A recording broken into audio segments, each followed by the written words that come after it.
Amidst Lok Sabha elections, Prime Minister Narendra Modi's statement on Indian Muslims during an interview to a mainstream TV channel has created a buzz. During the interview, he appealed to Indian Muslims to make an informed and independent opinion about him and BJP party. Prime Minister Modi also asked them to introspect and think about a brighter future for their children rather than getting entangled in petty politics. I have with me Mr.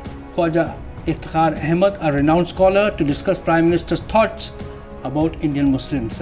Welcome, sir. Welcome to the show. Thank you so much. Walaikum Assalam. Indian Muslims should introspect the reasons for their backwardness and think about the children's bright future. How do you see the statement? After the last Congress government set up a committee, high power committee, by the name Sachar Committee, as it is known for. That committee analyzed the last decades of Congress rule in the context of Muslims of India.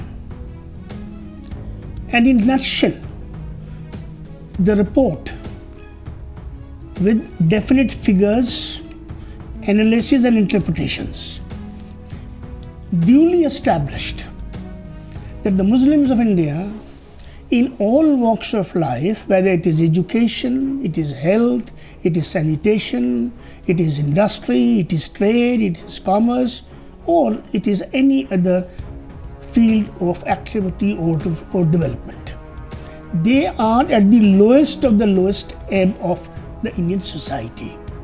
So this is what Congress has left for Muslims as a legacy.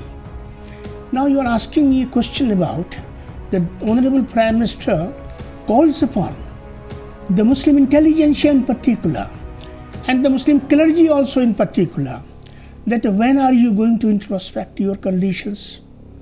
When are you going to introspect the retrospective effect that so many decades and the government of your choice, the leadership of your choice, the ideology of your choice, the combination of these three being the most ideal according to your understanding of things, if that has given you such a committee, if that has given you a status of the most backward segment of Indian society, that my dear Muslim brothers and sisters, when is your conscience going to hit you and call upon you to go into the ground realities? And why not to see that in the last 10 years, after digitalization, all the government schemes launched for the welfare of Indian nationals, which includes, of course, the Muslims of India. Whether you mention Muslim every time or you don't mention, we are all Indians. So all those schemes across the board, Pradhan Mantri Awas Yojana, lakhs and lakhs of houses, Muslims are owning, Atir. Look at the Ayushman scheme. A person who is an orphan, a person who is poorest of the poor, and a person who is living the most unprivileged life, having not even a tenner in his pocket, have got 5 lakhs of rupees in his pocket going to any hospital for treatment.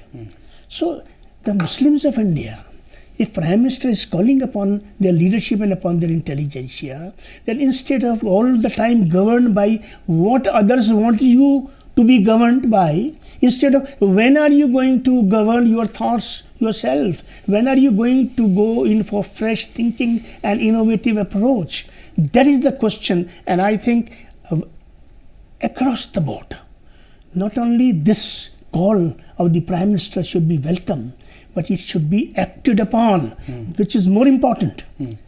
And it is high time. Forget about elections. To whom you want to vote, you carry on with your business. That's not the point here. The point here is that it's a final call. It's a last call to the Muslims and to the Muslim leadership and to the Muslim community that please wake up. Right. It's already too late. So you say that it's a final call. Now, he also said that Muslims should not be worried about BJP or BJP coming into power. In a way, they should stop living in fear. What are your thoughts? My thought is very clear. You know, it is not fear. It is a deliberately created fear psychosis and a fear phobia. Everybody from all sides telling the community, look, if BJP comes, then your life is going to be hell. This is what I am hearing for the last 5.5 decades. BJP came into power with highest in 1977. Not only we the Indians remember the 27 months tenure of former Prime Minister Shri Atal Bihari Vajpayee and his foreign policy. It is remembered. What did he say in Ramlila ground on Palestine? What did he say? He said that the rights of Palestinians and their right to have a secured sovereign state of their own in their land of origin. It is Atal Bihari Vajpayee. This is Jansangh. This is RSS. Right. Now, thereafter, you come to the 1996, when on the floor of the House, Prime Minister Vajpayee is defeated, in spite of the fact that that was the golden opportunity. Now, BJP, just to create a sort of synchronization in Indian polity and politics, he himself abandons the 3 core points of their agenda just to invite everybody. Then 1998, then 1999, then up to 2004. What is it? Let's not escape from Gujarat rights. Were they first rights in India of that magnitude? There have been millions of rights, communal rights in the country. I am not trying to justify neither those millions nor this one. Right. And nobody is taking any pride in that right. Right.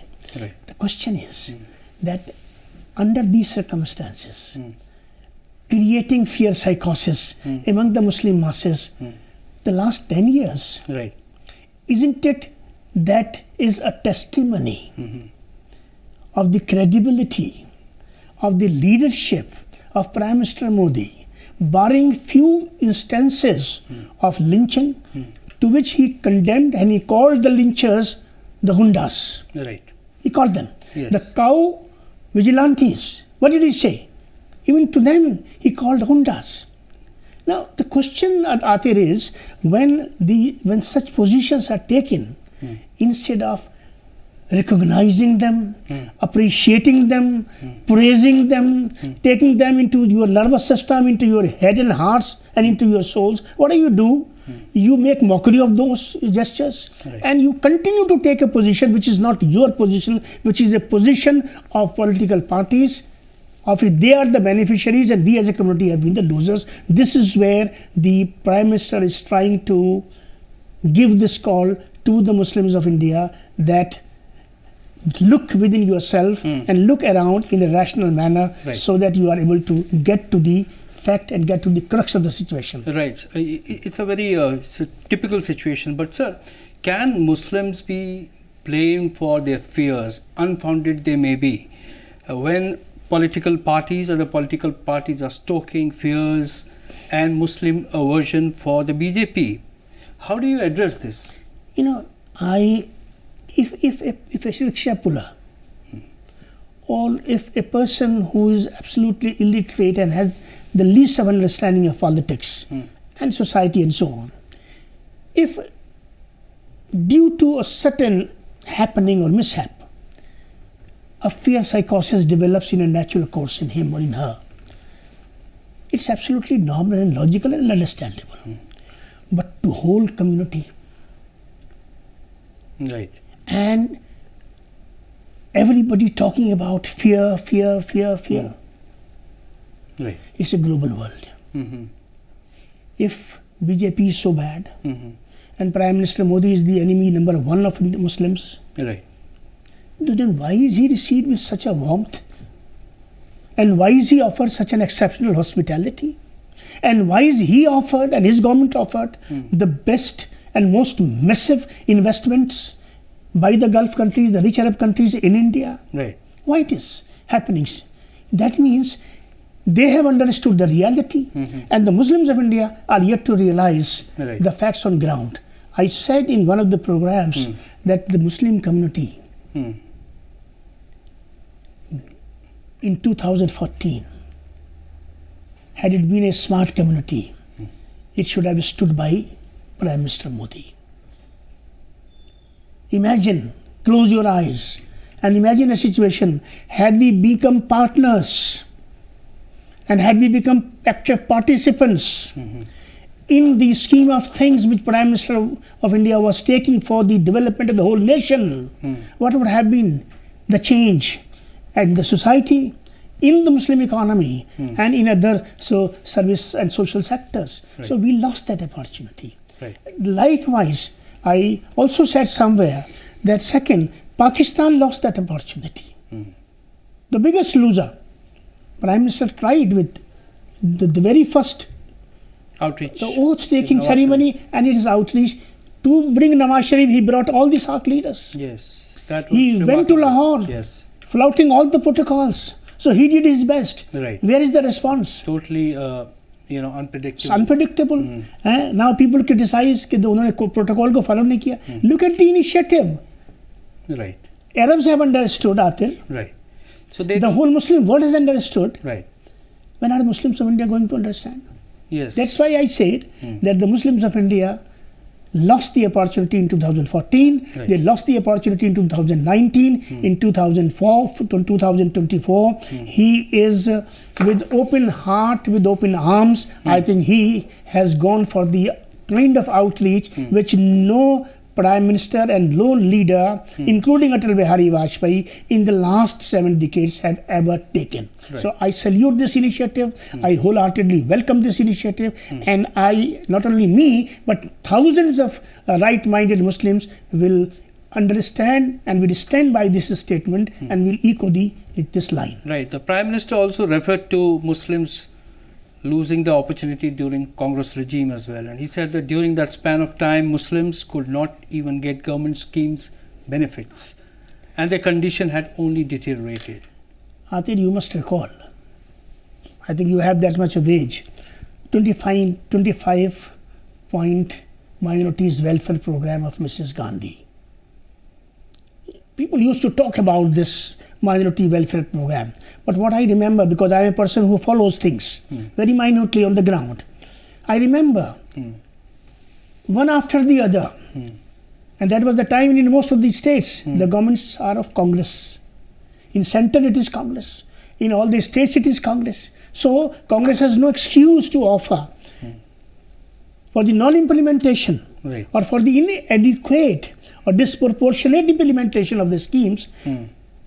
Lot of talk, lot of publicity, lot of meetings, but on the ground, had that 25-point program, which was too good, been implemented, we should not have landed at such a committee.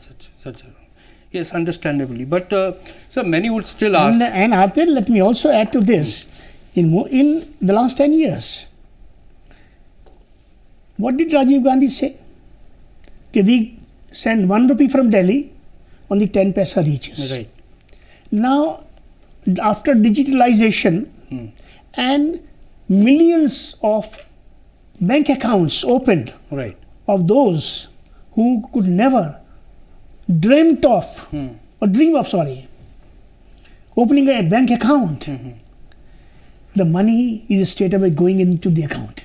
If 500 rupees have to go, 500 are going. If 1,000, 1,000 going. So there is no cut in between. The middleman business, the commission business, the tout business is completely vanished and gone. Right. So shouldn't it be another consideration for the people to think that when you are the beneficiary, and you were not the beneficiary before, so when are you going to make a distinction between the fact and the fiction? Right. As simple as that. Right. Yes, sir. But many would ask, despite Muslims getting equal benefits as far as government schemes are concerned, they would ask that what has BJP done so far to undo what Congress has done? If you look at the Muslim community, we're not saying that there should be Muslim appeasement, but then if you look at it objectively, what are the takeaways from the BJP? All the schemes, all the minorities related institutions, statutory institutions, they are working as they have been working before, perhaps better. The Ministry of Minorities Welfare, who established this university? Congress? No, it was established by Prime Minister Vajpayee, Right. who is a BJP person and whose background is RSS. So they established the ministry. That ministry is very much working. Right. Now all the institutions like the Hajj Committee, the Minorities Commission, Right. the Minority Educational Institutions Recognition Commission, Right. the Dargah Committee, all these institutions are working. One. Point number two, the government schemes were there, nobody can deny, but this substance was missing because the benefits were not reaching. Now the benefits are reaching. Right. So that's point number two. Point number three is that Hajj is very important for Muslims. It is one of the fundamental duties. Now, those who are applying, by and large, everybody is getting the opportunity. I remember Yes. when Mukhtar Abbas Naqvi was the Minister for Minority Affairs, and he met the Honorable Prime Minister with a request to increase the number. The Prime Minister himself took up the issue with Prince bin Salman, Right. and he agreed to not to a number. Any number of Indians are entitled to come here and they are being welcome. Right. So that's about the Hajj part. In religious affairs, what is the issue? In case of prayers at public places, that is an issue which even Sharia doesn't allow. Yes. That you hold your prayers in an atmosphere which creates hurdles Obstruction. and obstructions for the normal flow of things to go. Right. So that's the Sharia position. I'm not saying Yes. you ask any alim That should and they not be will encouraged. answer that. That should not be So what's the encouraged. issue? The lynching was the issue and it was contained and controlled. Where is lynching now? Right. There was some instances of some of the imams and some of the passengers in trains, but the point is that mishap or miscarriages, if they are timely handled and tackled and necessary corrections are done, Yes. then I think the direction of thought process should be towards the correction more rather than blaming. Indeed. So that's my position. So there is every ground when you go in for any comparative analysis between the Congress regime and between the last 10 years, I think that there is sufficient amount of ground and substantial amount of ground available to stand by the leadership of Prime Minister Modi. Right. Prime Minister also gave a very bold statement, and though in a tongue-in-cheek vein, that Muslims should go to BJP offices and do qabza, or take possession. If we translate, they must visit BJP karyalayas and spend time there. But in today's days and time, when international media has already started branding Indian Muslims as second-class citizens, can Muslim participation in the party affairs on a large scale become a reality? I think let's talk about qabza first. It's a very bold statement by the Honorable Prime Minister. And what is there in it within this statement that we need to understand? Today, it is 90%, in fact 90% plus, who are the followers of BJP? Hindus, Right. the majority community. There is a very negligible number of Muslims who are in BJP and who are voting for BJP. Right. The actual constituency of BJP is the Hindu constituency. In spite of all this that we have discussed, positive, Right. I don't see that sufficient tilt or shift in the Muslim psyche with regard to voting for BJP. In this kind of environment, is still a prime minister who is seeking the third term for him as leader, as the prime minister and for the party, as the ruling party, calls upon Muslims by asking them a question. Who is stopping you to enter the BJP offices from the village level, panchayat level, to the tehsil level, district level, state level, and even the Mukhyalaya, the headquarters of BJP in New Delhi? Who is? If I am not going, Right. and the Prime Minister, Right. who is head of the state and who is actually in a very fatherly role, and he asks the Muslim community that without caring for the majority of Hindus, and he calls Muslims कि भैया आपको किसने रोका है, भर भर के आइए आप, you come in large numbers, sit in BJP offices, meet their karyakartas, the workers, meet their leadership, talk to them, try to understand them, and see to it on ground what has been told, and the stereotypes and the fake notions built and infused Right. or inserted even in our psyche, how far they are correct and how far they are true. So instead of being governed by a thought process which is not of you, which is of somebody else for their own vested interest, so come to BJP offices, and if you come in large numbers, qabza kar lo. What does it mean? Right. That you come wholeheartedly. We will welcome you wholeheartedly. Let us build the bridges of understanding. Let it be heart to heart situation. So it is not a qabza. He is trying to build up a heart to heart situation where the gap between the two communities, it has to narrow down, and he has taken the initiative, Right. and now it is for the community Yes. to not only to take it and discuss it, act on it. But do you also think that after Prime Minister's statement, the party also needs to create a structured, sort of encouragement program, if not, appeasement, encouragement, where people, the Muslims, if they want to participate in the party affairs, they are welcome. Are there, how many Muslim spokesmen, national spokesmen are there in BJP? No, but we are talking the mass scale. I'm coming to that. Secondly, there are 2 vice presidents, Right. and there are a good number of Muslim workers. With this statement, I think the message goes across the board. The message is to all the BJPites, Right. to all the BJP leadership at different layers and at different levels, Right. to a normal worker, not only in Delhi, but in the remotest part of the country. Right.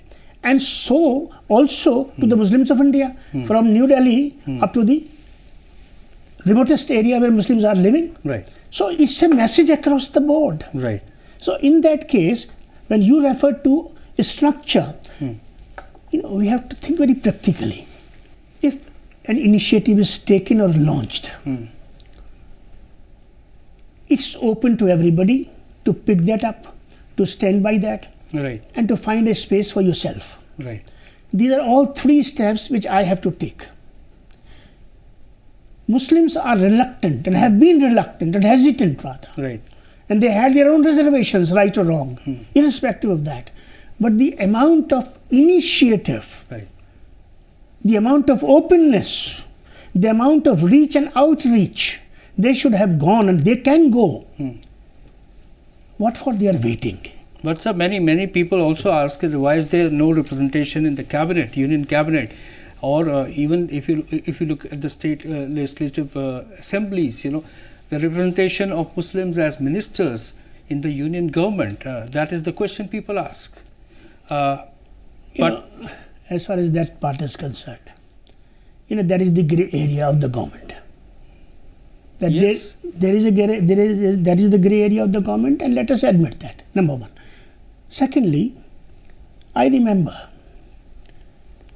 this is a general talk among Muslims within their own circles, and also with many BJP leaders and RSS leaders. Okay, you don't give tickets to Muslims. There is no representation of Muslim in Lok Sabha.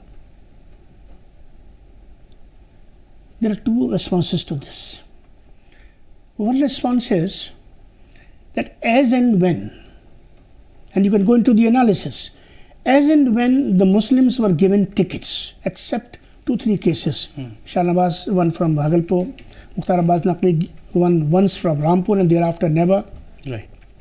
And then Sikandar Bakht in 1977 from Chandni Chowk. There are hardly any examples to offer to you. Shahnawaz and Mukhtar Abbas Naqvi and Sikandar Bakht.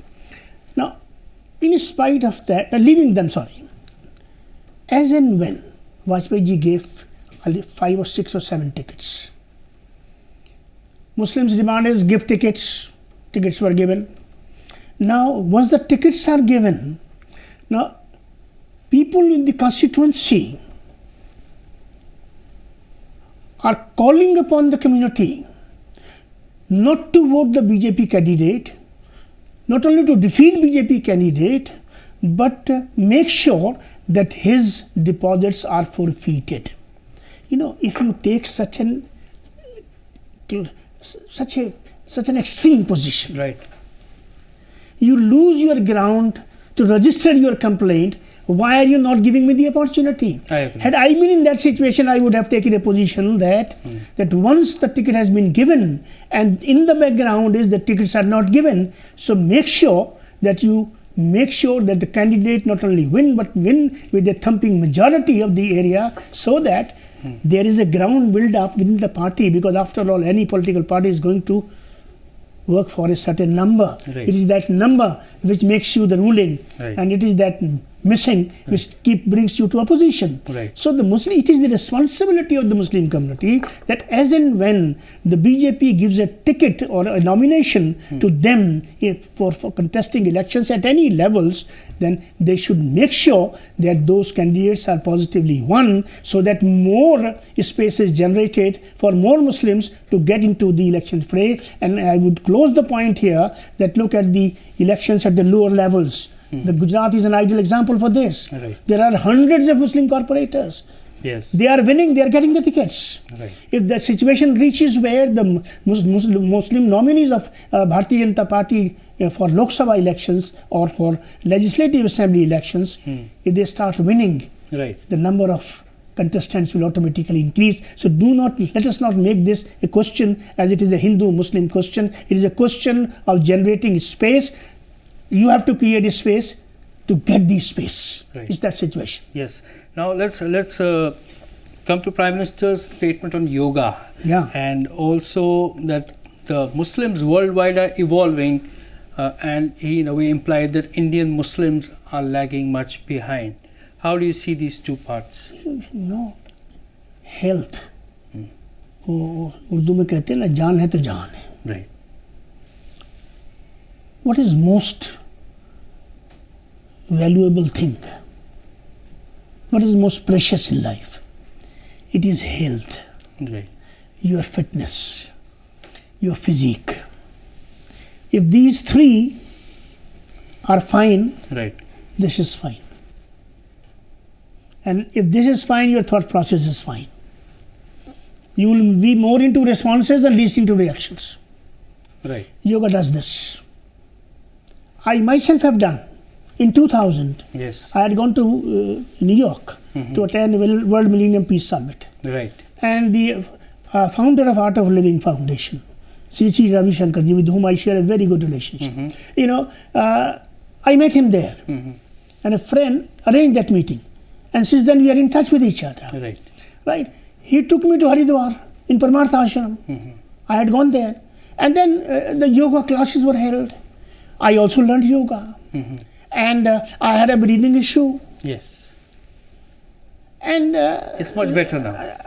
Not only better, it's perfect. Oh, great. Wonderful. It's perfect. And what Sri Sri ji said, you have to say Om. Okay? Right. Which is the fundamental, objection raised by the Muslim community and by the Muslim clergy. Yes. उच्चारण कहते हैं उसको, Right. ना ओम का उच्चारण करना, vibration ठीक है which is ना, called. उसमें एक वाइब्रेशन होता है. If you are not willing to do that, instead of making that point of contention and debate and controversy, forget about it. If you say Allahu, you will get the same vibration. Sri Sri ji said, आप वो कहिए जो आप कहना चाहते हैं. There is no compulsion here. Right. That is a 10-second business. Right. What about that 40 minutes exercise? That's yoga. Right. Different asanas, different postures, which are opening your body, Sure. making the dead parts of the body active, and so on. Right. So, yoga is not a Hindu or a Muslim thing. The UAE ruling elite, their wives, as he mentioned in his interview, It's happening in Pakistan. They are coming to Delhi, staying for 1 month. Yes. At Sri Sri Ji's ashram, Right. and they are doing yogas. In Pakistan, yoga has become very popular. Yes, we have done There are many stories. books written, yoga in Islam. The Right. question is, the moment you accept yoga, then you try to add one thing or other thing on the right or the left, it doesn't make a difference. Right. So, don't make yoga an issue. In Saudi Arabia, which is the house of Islam, right? In school curriculum, Yes. they have not included it, Yes. integrated it rather, Yes. into their scheme of education Yes. and made it mandatory to learn the theory of yoga Right. and to practice yoga. So what is wrong in it? Why we try to make everything, why we bring Islam into everything? Let me say, are we really governing ourselves by the Islamic values and virtues? I ask this question to me, and I pose this question to everybody else. So do not make everything a question of Islam. Absolutely. And all sects and Yoga Muslims. is perfectly fine. Yoga is a good exercise. Yoga makes you fit. And yoga also, many of the exercises, particularly the breathing technique, Yes. It gives you so much of relaxation here Yes. that your capacity, your stamina to work more, it gets doubled and tripled. Yes, of course. the So what is oxygen- there to object? Yes. Nothing. So, sir, in the backdrop of these fears, the fear psychosis which you were referring to, that if BJP comes into power again, it'll be end of democracy, constitution will change. In this scenario, if Muslims support BJP on a mass basis, I'm not saying for this elections, but in future, do you think their lives will transform for good? The life is getting a good turn with the number of government schemes we just mentioned. Right. So that's the response to that part. Right. But before that, you have raised two fundamental questions. One is about end of democracy, and second is about the constitution is going to change. I want to remind the viewers, in 2014, when Prime Minister Modi entering the Parliament House, instead of putting his foot on the step first, he puts his head. Right. What does it show?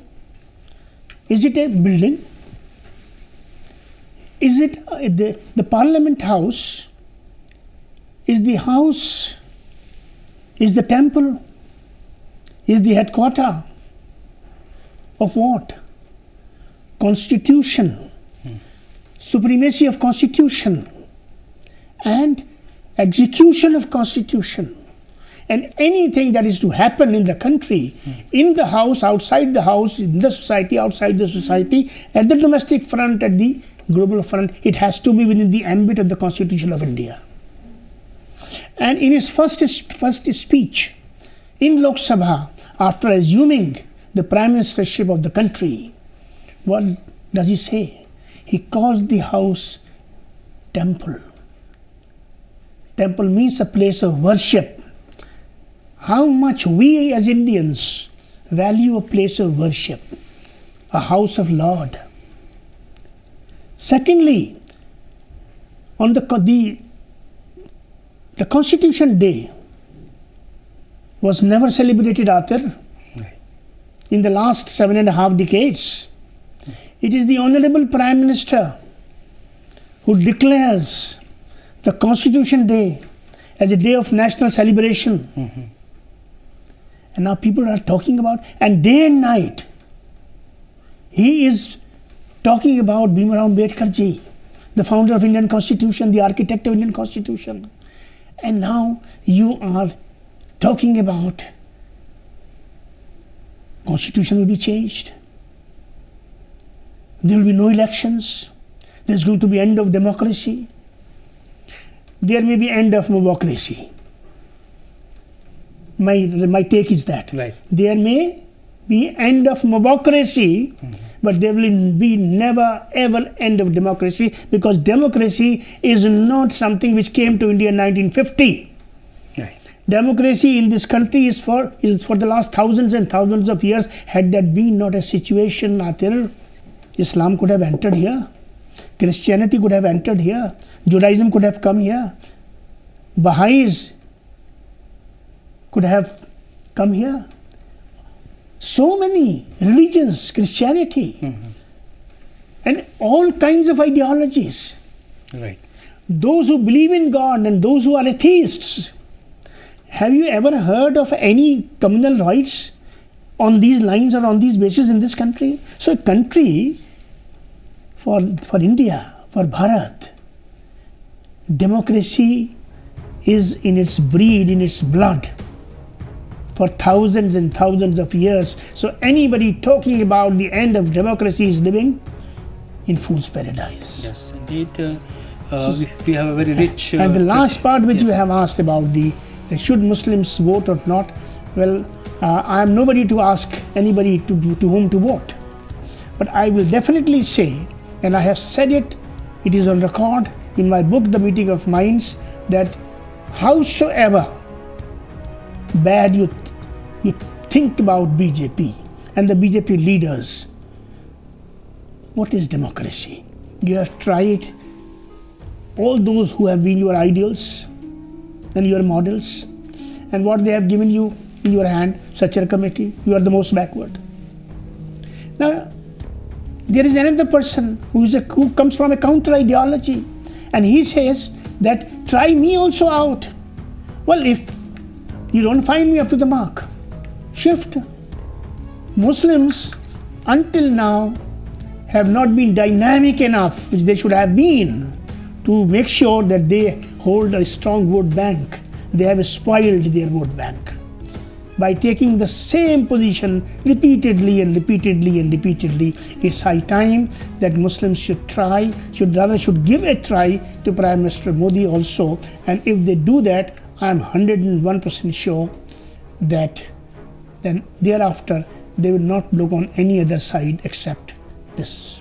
So thank you for your insights and joining us in our studios for this discussion. During election season, any statement by a politician is bound to have some political strokes. But Prime Minister Modi has made a fair point by asking Indian Muslims to make informed opinions for a better future for their children, rather than getting sucked into a whirlpool of politics which has done them no good. These statements become significant as they were a part of an emotionally charged interview. That's all we have in this discussion. Thank you very much for watching.